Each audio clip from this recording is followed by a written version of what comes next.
What are we doing here? And where are we gonna go? It's like we just woke up one morning and then it's welcome to the show. Don't ask any questions, just go with the flow. Make as much money as you can and try your best not to get broke. Copy everything you see on the TV, from the hairstyles to the clothes, and don't think too often, just do exactly as you're told. And if you ever get confused, then just turn towards the alcohol. You'll still hear your thoughts, then just turn up the radio as you learn to live a lifestyle of drugs, sex, and rock and roll. But in all honesty, I just need to know, is there more to the cycle than growing and getting old? Living and dying just to leave behind a happy home and a whole lot of property that somebody else is going to own. I just really need to know before the casket's closed, 'cause I'm not willing to gamble with my soul, nor am I ready to take any chances. These are just simple life questions and I'm just searching for some answers. Like, what are we doing here? And what is our purpose? How did we get here, and who made us so perfect? And what happens once we go, or is this world all really worth it? Questions we don't answer because apparently we don't really have to. There's no purpose to this life and our existence is merely natural. Then in that case, please let me ask you, did you create yourself, or was it somebody else who had fashioned you? 'Cause you're a being that's impeccable, faultless and unparalleled. You're a product of supreme intelligence and I'm merely being rational. For there isn't a camera on this earth that can come close to the human eye, nor a computer that can compete alongside the human mind. And if the whole world was to come together, we wouldn't be able to create a single fly.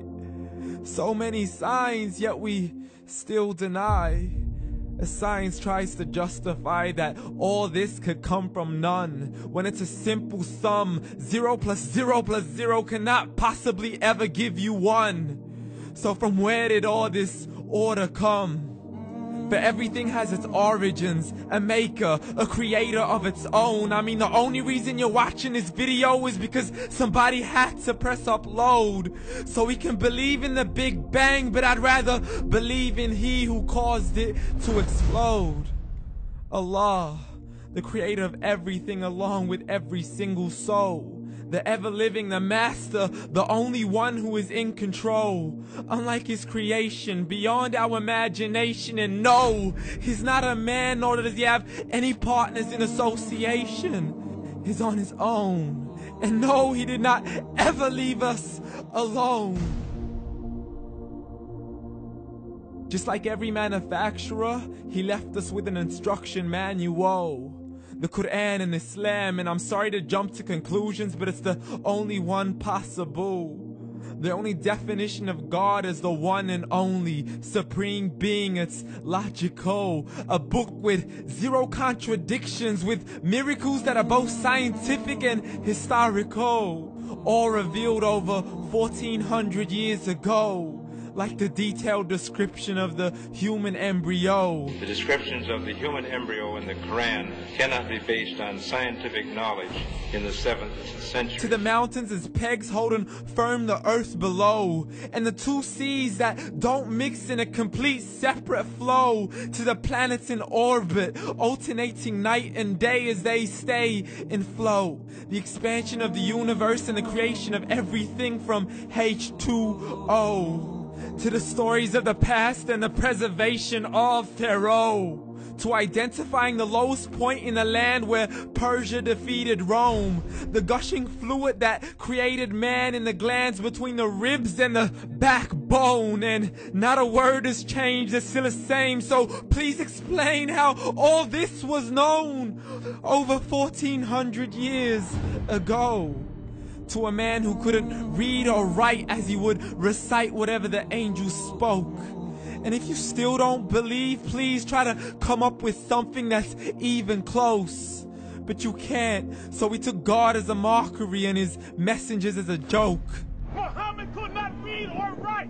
How's somebody who can't read or write gonna start a religion? Dismiss these scriptures as legends and tales of the ancient folk as we live life according to our whims, desires, and hopes. saying this life is the only home we will ever know. We will live then die, then simply turn to bones. YOLO!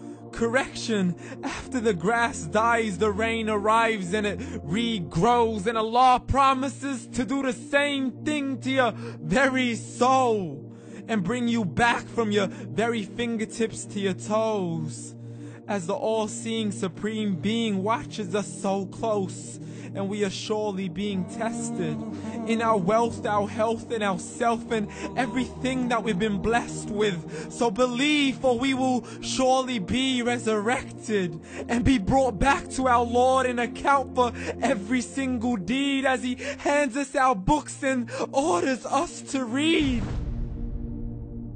From the bad to the good and everything in between. You yourself are sufficient for your own accountability, so don't be mad at me. You are the one who thought He wouldn't come back to me. I gave you a whole life long to search after me, but you were busy in all that which was temporary. So read, and glad tidings to all those who believed. And if you disbelieve, read. And don't let that day be the first day you find out what your life really means. Read.